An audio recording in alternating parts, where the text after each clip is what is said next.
आप सब मोबाइल इस्तेमाल करते ही होंगे नहीं, करते ही हैं। ये वीडियो भी आप इसी मोबाइल की स्क्रीन पर देख रहे हैं। अब ये सवाल होगा कि आप किस कंपनी का फ़ोन इस्तेमाल करते हैं, सैमसंग, शाओमी, वन प्लस या रियलमी। और अब अगला सवाल ये होगा कि आपके फ़ोन में कौन सा प्रोसेसर लगा हुआ है, स्नैपड्रैगन या मीडियाटेक। भारत में मोबाइल बेचने वाली कंपनी इन दोनों कंपनी के ही प्रोसेसर इंपोर्ट करती है, लेकिन वो यहाँ बनाते नहीं हैं। क्या वजह है कि भारत में कोई भी कंपनी इन प्रोसेसर को बनाने की हिम्मत नहीं करती है और सिर्फ इंपोर्ट ही करती है? आज की वीडियो में हम सब यही देखेंगे। तो चलिए वीडियो को ज़्यादा टेक्निकली ना बनाते हुए जल्दी से शुरू करते हैं।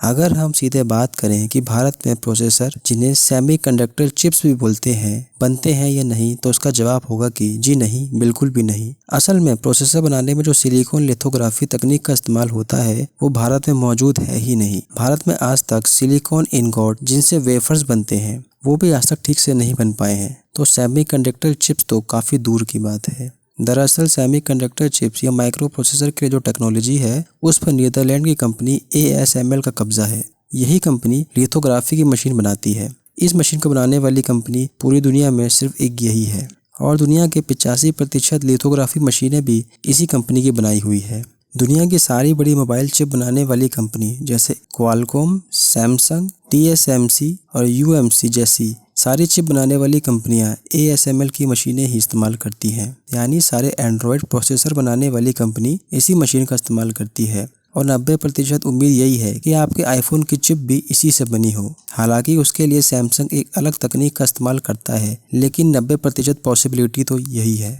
ASML ने इस टेक्नोलॉजी पे काफ़ी रिसर्च किया है, तभी उनकी मेहनत हमें पूरी दुनिया की मोबाइल इंडस्ट्री पे दिखती है। हमारे mobile, computer, pen drive, memory card और हार्ड ड्राइव में जो भी हम चिप देखते हैं वो सब इसी कंपनी की मशीन में बनती है। इस मशीन के बिना हम मॉडर्न ज़माने की कोई भी चिप्स को नहीं बना सकते। अब बात आती है कि जब ये मशीन सब बना सकती है तो भारत में मशीन कितनी है, 10 या 20? तो उसका जवाब है कि हमारे भारत में ये मशीन एक भी नहीं है, क्योंकि आज तक भारत सरकार ने एक भी ऐसी मशीन लाने की कोशिश नहीं की। अब आप सोच रहे होंगे कि हमारे मोदी जी तो मेक इन इंडिया को लेकर इतने जुनूनी है, तो ऐसा क्या है कि यहाँ की सरकार ने इस चेंज पे कभी ध्यान ही नहीं दिया? तो दोस्तों, इसका रीज़न है कि इस मशीन का हद से ज़्यादा महंगा होना। ASML कंपनी के प्राइस वैल्यू पर नज़र डालें तो इस मशीन की कीमत 90 से 100 मिलियन हो सकती है। अगर इसको इंडियन करेंसी में कन्वर्ट करें तो ये होते हैं 650 करोड़। और ये तो सिर्फ एक मशीन की कीमत है। अभी उसकी पावर सप्लाई फैसिलिटी बनाने का खर्च भी कई मिलियन में जाके बैठता है। इतने पैसों में तो भारत सरकार रूस से 2 सुखोई फाइटर जेट खरीद ले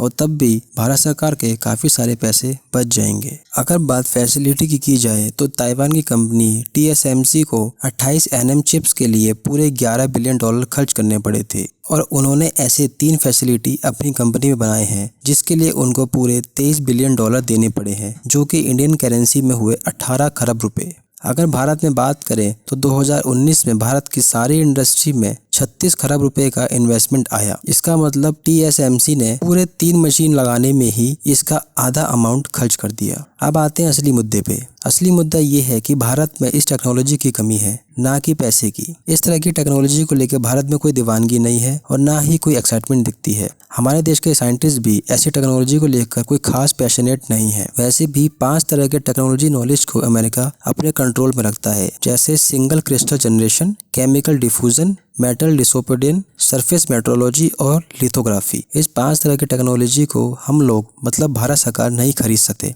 यहाँ ये मायने नहीं रखता कि हम उन पर दिल खोल कर खर्च करते हैं। जब तक अमेरिका जैसे देशों की मर्जी नहीं होगी हम उन्हें नहीं खरीद सकते।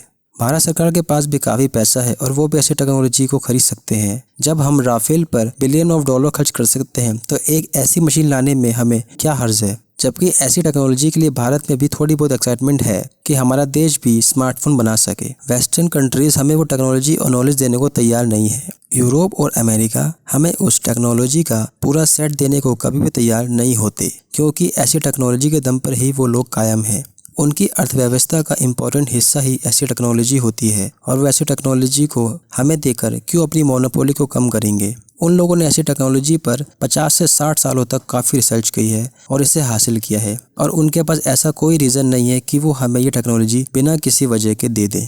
अगर हम भारत में ऐसी चिप्स बनाना चाहते हैं तो हमें खुद ही ऐसी कोशिश करनी होगी। ऐसा नहीं है कि भारत सरकार हाथ पे हाथ रखकर बैठी है। मोदी सरकार ने दुनिया की कई चिप्स मैन्युफैक्चरिंग कंपनियों को इनवाइट किया है कि वो भारत में आकर यहाँ की कंपनी के साथ मिलकर चिप्स बनाएं। हालांकि IIT मद्रास ने पहली made in India semiconductor chip बनाने में सफलता पाई है और उन्होंने इसका नाम रखा है शक्ति। इस काम में उनको भारत सरकार का काफ़ी साथ मिला है और साथ में इंटेल और HCL जैसी कंपनियों का भी। फिलहाल इसे ओपन सोर्स बनाया गया है ताकि इस चिप को और इसके सॉफ्टवेयर को सभी कंपनी अपने सिस्टम के मुताबिक बना सके। तो दोस्तों, आज की वीडियो को हम यहीं तक रखते हैं और आपको इस वीडियो से क्या सीखने को मिला है हमें प्लीज़ कमेंट बॉक्स में आकर ज़रूर बताएं और अगर हमसे कुछ भी मिस हुआ है तो प्लीज़ उसे भी ज़रूर लिखें। मिलते हैं आपसे अगली वीडियो में, तब तक के लिए जय हिंद।